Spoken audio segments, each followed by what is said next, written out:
जय हिंद प्यारे दोस्तों। मैं प्रकाश वर्ल्ड ग्रेड यूट्यूब चैनल के माध्यम से आप लोगों को इतिहास के बारे में कुछ बताने के लिए जा रहा हूँ। हमारा देश 15 अगस्त 1947 को आज़ाद हुआ और जबकि संविधान सभा की प्रथम बैठक दिसंबर 1946 में की गई। इसके तत्पश्चात 26 नवंबर 1949 को हमारा संविधान अंगीकृत किया गया और 26 जनवरी 1950 को हमारा देश गणतंत्र घोषित किया गया जब संविधान लागू किया गया। लेकिन बड़े दुर्भाग्य की बात है, बड़े अफसोस के साथ कहना पड़ता है कि हमारा देश 15 अगस्त 1947 को आज़ाद हुआ और 26 जनवरी 1950 को संविधान लागू हुआ, लेकिन आज तक लागू नहीं हो पाया। ये कुछ नेताओं की बदौलत से या देश की ढिलाई से लागू नहीं हो पाया, जबकि इसमें कुछ व्यक्ति ही देश में राज करना चाहते हैं। और जैसा कि आप लोगों को पता भी है कि भारत में पहले से ही जाति व्यवस्था, वर्ण व्यवस्था लागू थी और आज भी लागू है।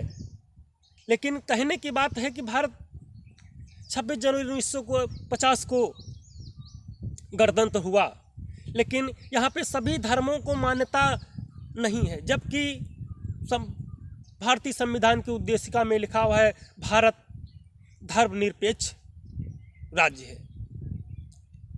धर्मनिरपेक्ष राज्य है, यहाँ पे सभी धर्मों को मान्यता मिलती है। लेकिन सबसे बड़ी दुर्भाग्य की बात है, यहाँ पे हिंदू जाति व्यवस्था, हिंदू वर्ण व्यवस्था आज भी लागू है, जबकि संविधान में कहीं भी ऐसा जिक्र नहीं है कि किसी की जाति हो। संविधान में जैसे उद्देशिका में लिखा गया कि लोकतांत्रिक गणराज्य, लोकतंत्र रहेगा, लेकिन जाति व्यवस्था नहीं रहेगी। सभी को एक समान दर्जा मिलना चाहिए।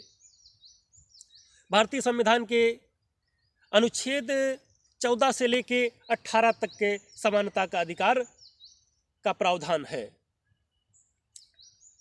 उसमें सभी नागरिकों को एक समान सिविल संहिता के आधार पर रहना है और अधिकार मिलने चाहिए, लेकिन सभी को अधिकार नहीं मिले हैं। ना तो ऊंच नीच भी कम आज तक कमी हुआ है, क्योंकि आज भी चंद आदमी जो है व्यक्ति को 4 वर्णों में आज भी विभाजित कर रखा है। उनके आज भी छुआछूत का दुर्भाव है, आज भी जिम्मेदारी प्रथा लागू है, किए हैं। लेकिन कहीं कहीं पे ऐसा नहीं है, कहीं कहीं पे ऐसा नहीं है, लेकिन जाति व्यवस्था के आधार पर लोगों को सामाजिक न्याय मिलता है। ये देश का दुर्भाग्य है। मानव पे नहीं मिलता है, जाति व्यवस्था पे मिलता है, चाहे सरकारी सेक्टर हो चाहे प्राइवेट सेक्टर हो। सरकार ने संविधान में जबकि आरक्षण की व्यवस्था की गई थी कि दबे कुचले लोगों को ऊपर उठाया जाए, लेकिन ऐसा नहीं हुआ। कुछ दिन तक चला, लेकिन संविधान के थ्रू देश को चलाने वाला आज तक नेता कोई आया ही नहीं है जो संविधान के तहत अपने देश को चलाए, न्याय दिलाए। ऐसा नहीं है। अगर संविधान के तहत हमारा देश चलने लगे तो किसी के पास गरीबी नहीं रहेगी, किसी के पास अशिक्षा नहीं रहेगी, किसी के पास धन की कमी नहीं होगी। लेकिन ऐसा नहीं है। अगर धन की कमी हो जाएगी, शिक्षा हो जाएगी, बेरोजगारी खत्म हो जाएगी, तो देश खुशहाल हो जाएगा। लेकिन चंद आदमियों को ऐसा मंजूर नहीं है। वो नहीं चाहते कि हमारा देश खुशहाल हो, वो चाहते कि सिर्फ हम ही हो, अपने को भगवान समझते हैं। तो और ये सब कुछ ही धर्माचार किए हैं, जैसे कि भारत में चंद मुट्ठी भर लोग भारत पे राज करते हैं, जैसे कि 95-97% गुलामी करता है, आज भी करता है, क्योंकि यहाँ पे जाति व्यवस्था कायम है, ऊंच नीच भेदभाव आज भी कायम है, शिक्षा का महत्व नहीं होता है, नहीं दिए हैं। जबकि तब के टाइम में डॉक्टर भीमराव अंबेडकर जी को एक दलित होने के नाते लोगों को स्कूल के ताले बंद थे, शिक्षा नहीं ग्रहण करने देते थे, लेकिन उनके साथ ऐसा न हुआ, क्योंकि वो उनकी डॉक्टर भीमराव अंबेडकर जैसा आज तक व्यक्ति कोई डिग्रीधारी ही नहीं हो पाया है, इस वजह से उनको वरिष्ठ जाति में कर दिया। फिर भी वर्तमान में ऐसा नहीं है, नहीं मानते। इसका रीजन है कि अगर वो लोग जबकि रामचरितमानस में लिखा हुआ है कि ब्राह्मण पूज्य है, वो कितना भी गंदा हो, कितना भी बेकार का हो, लेकिन ब्राह्मण पूज्य है, ये तुलसी दुबे ने लिखा है। और शुद्ध कितना भी महान हो जाए, कितना भी शिक्षित हो जाए, लेकिन वो ब्राह्मण के तुल्य नहीं हो सकता, उसको समाज दर्जा नहीं दे सकता है।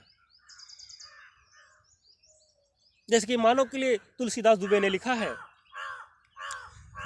रामचरितमानस में, सुंदरकांड, दोहा सुंदरकांड में है, सुंदरकांड में जैसे कि शूद्र गंवार ढोल गंवार शूद्र पशु नारी, ये सब ताड़ना के अधिकारी। ढोल गंवार, गंवार शिक्षा अशिक्षा होना, ढोल के अंदर पोल, ऊपर से दिखाई देना लेकिन अंदर कुछ नहीं होना, शूद्र नीची जाति, पशु के समान, नारी को पीटना, ताड़ना मतलब, ताड़ना का अर्थ होता है उसको मारना, तकलीफ देना, प्रताड़ित करना, यह ताड़ना का अर्थ है। लेकिन यहीं पे उनको लिखना चाहिए था। और आज वर्तमान में हमारे केंद्रीय मंत्री, शिक्षा मंत्री जो हैं, वो इस चौपाई में क्या लिखा है, ताड़ना का अर्थ उन्होंने शिक्षा बता दिया है। कितने बड़े दुर्भाग्य की बात है।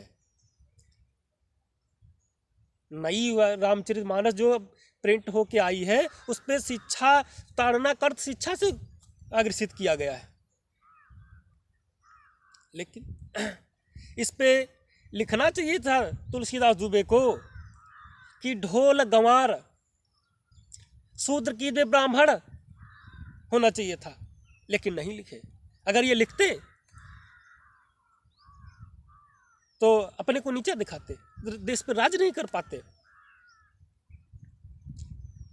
होना चाहिए था। हमारे देश में धर्माचार्य कहते हैं कि गीता, मनुस्मृति से देश चलाया जाए, उससे देश अच्छा चलेगा, संविधान से अच्छा नहीं चलेगा। संविधान को नकार रहे हैं, इसीलिए नकार रहे हैं क्योंकि संविधान को मानने वाले शिक्षित हो जाएंगे, समानता का अधिकार मांगेंगे, समान सिविल संहिता लाएंगे, इसीलिए नहीं होना चाहिए। इसीलिए संविधान को नहीं मानते हैं, कहते हैं कि मनुस्मृति होना चाहिए। क्यों? मनुस्मृति में, गीता में जाति व्यवस्था, वर्ण व्यवस्था लागू थी, जाति में बांट दिए ताकि राज करने को मिले।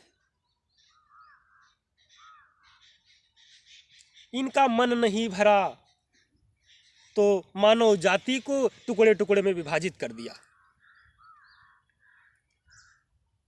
कि ईश्वर एक है, लेकिन अनेकों नाम पैदा कर दिए। अरे अनेकों नाम तो हो सकते हैं, क्योंकि पर्यायवाची है पर्याय, लेकिन ईश्वर अनेक नहीं हो सकते हैं।